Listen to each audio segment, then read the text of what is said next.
I mean, it's as the sitter, you adopt this position where you just give yourself up to the artist and what the artist is creating, and then and that is often enough.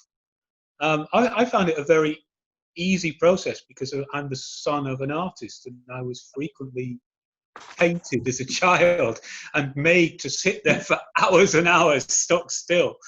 And it was not naked, I hasten to add. Not that that would have mattered, I suppose.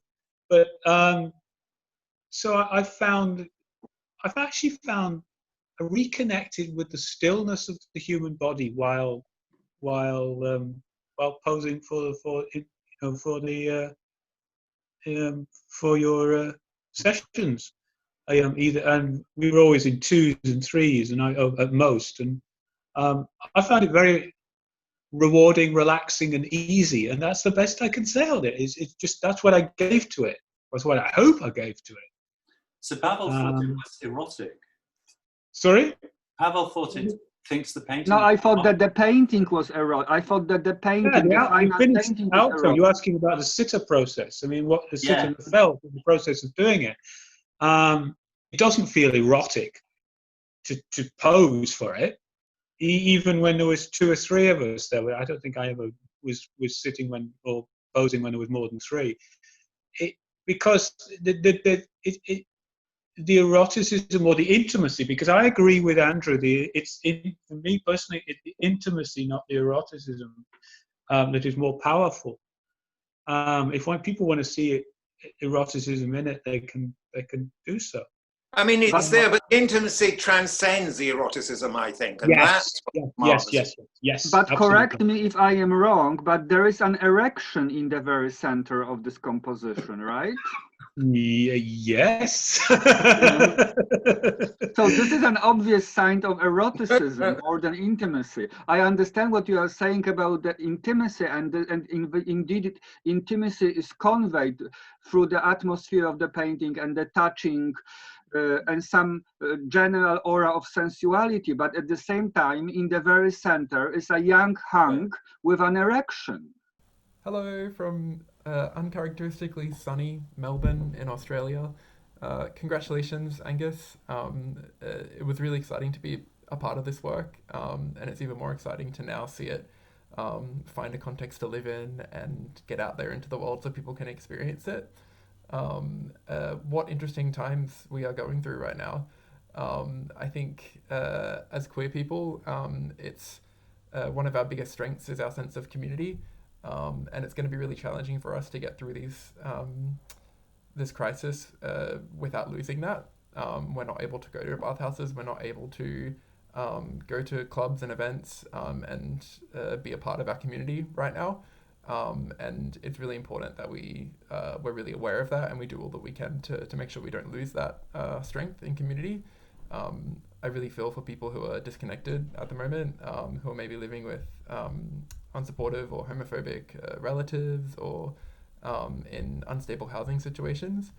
On the bright side, it's really good to see that the cracks in society are starting to show, and it's becoming clearer and clearer just how broken the system was. We're seeing conservative governments in both of our countries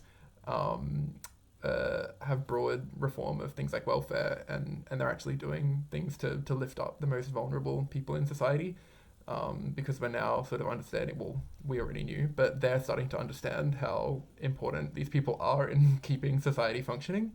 So yeah, I really hope that overall there's going to be a net positive outcome from all of this. But until then, stay safe. I really look forward to seeing how people react to the work and watching it get experienced by the broader community. May I ask, did he really have an erection when he was being drawn? Not for the whole 4 hours sitting. But for some of the time, but that's good. In that respect, I said to you, Angus, that the look on Jake's face in the painting is ambiguous. You'd achieved something where it hovered between a kind of dreaminess. A kind of dreaminess on his face, isn't there? Other places. I look at this painting recently, 2 hours ago today, and I was thinking about Harry White at the same time, and I was thinking about the main face of the young man in the painting, and there is something in the face from social realist paintings.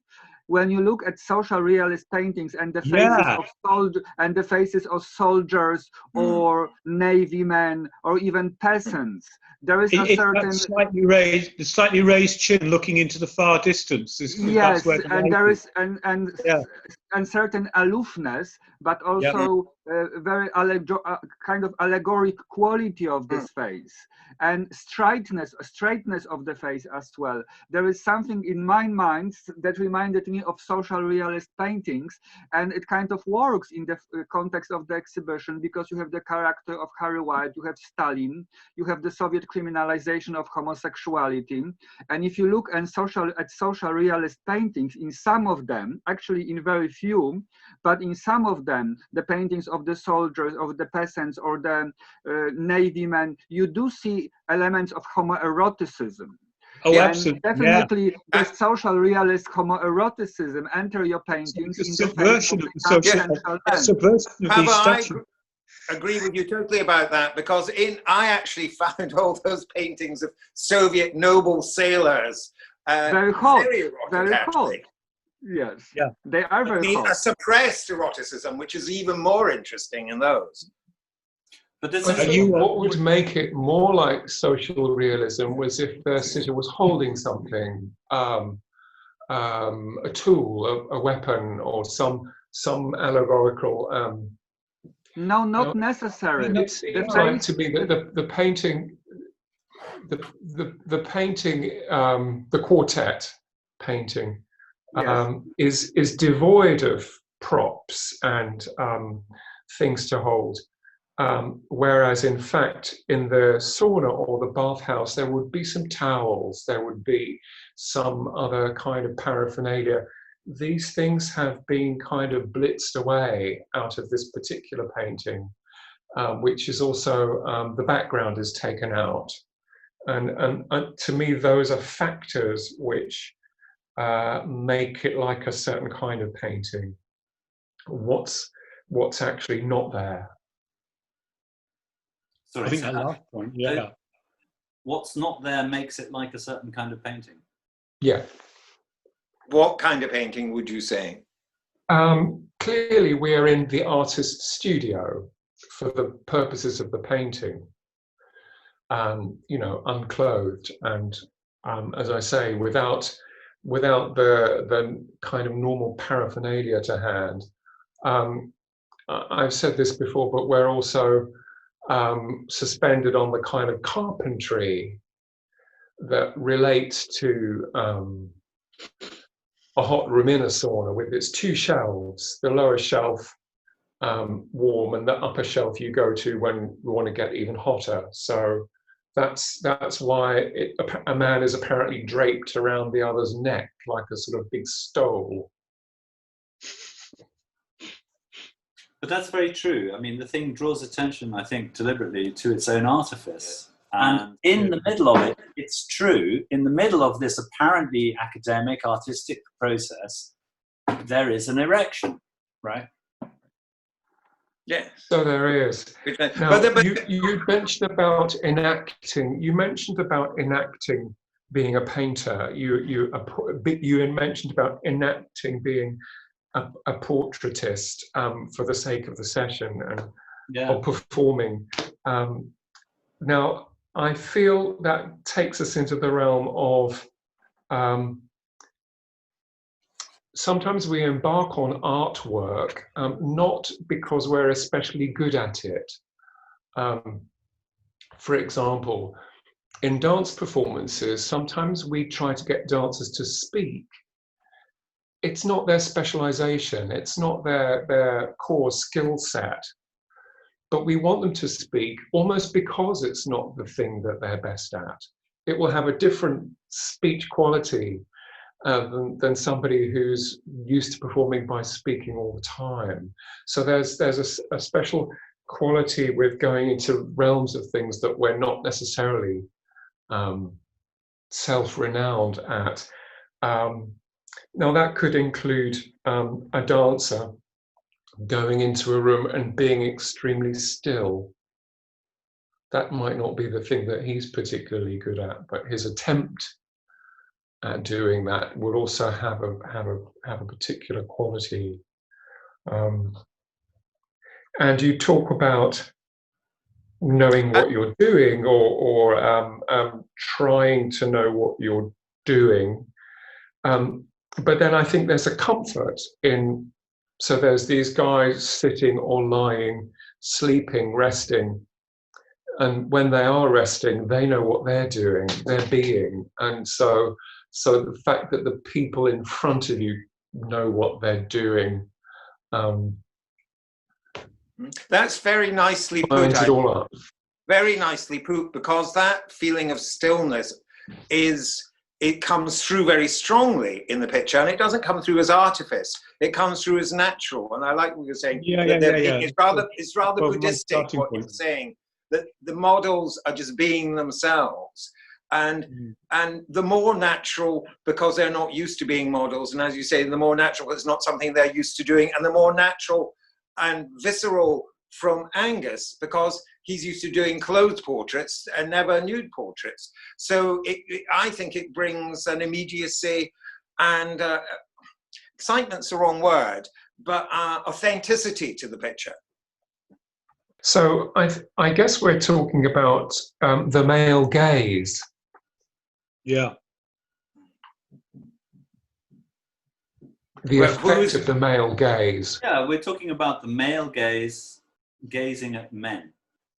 Oh, I see. Not the female gaze. No, there are a lot of men. Oh. There's a revolutionary in the picture.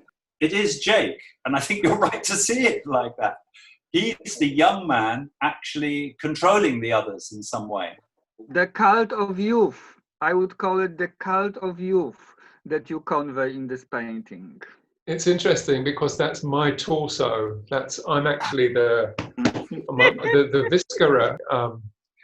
My experience was being called in to help with the sitting because that fellow couldn't be there all the time.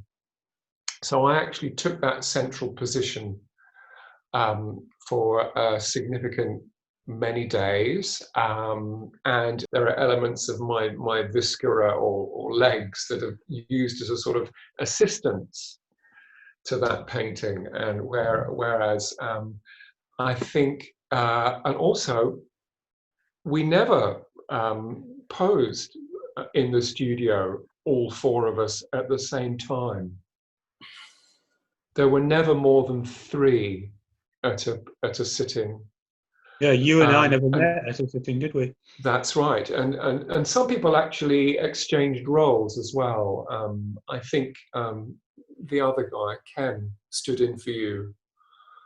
One did the he stole, the one day. So yeah, there was a certain amount of movement. There was a certain ephemeral quality actually about the long sit, strangely. But then again, you see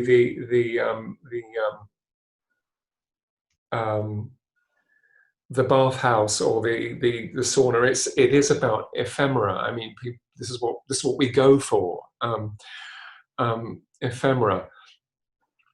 But there was a moment at one of the sits for quartet where there was just the two of us, and it was a bit chilly, and we needed to move around a bit. So we just went into this kind of hug. And Angus was out there making some tea somewhere to bring to us. And he happened upon this image as he returned. And I think it's one of those things we all knew that this could be a next step. This could be something to take on, rather in the way that if you're making a choreography and you could be working on a particular idea, you find that there was something that happened that you couldn't actually integrate into the thing that you were doing, but is perhaps even the best of an essence for the next thing that you'd like to do.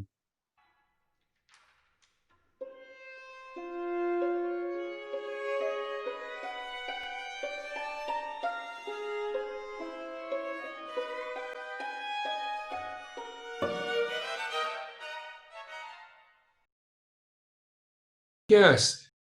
There's something else I could say in that case, which is being asked to potentially sit for something and feel that it's going to be time consuming. It could also undermine one's ability to then go off and do one's work, like teach a class. You could actually be a bit knotted up and so on. So I had to think it over, and I had to think, well, it's going to have to be about a bit more than sitting and being painted. I'm going to have to be nurtured by it in some way. So I could examine it on those terms as part of a continuity in the rest of my day and the rest of my work. I would visit this place and be here and be doing that. Yeah, I mean, from a different perspective, as a writer and linguist, I share the same view. So when you say you're nurtured, how are you nurtured? One finds nurture. I mean, I think everyone should get to know Scotsman better, and what better way than to expose yourself to the hours and hours of blether and all the insights. When the two guys were there, one side and the other, they would have these kind of conversations, non-stop conversations, sort of through me, and they sort of passed through my ears and so on. And so I kind of absorbed all this additional knowledge about our culture. But historically, that's what portrait painters have always actually also said, that the conversations that happen in the studio are enormously important. And any portrait painter who demands his subject to be quiet is making a terrible mistake.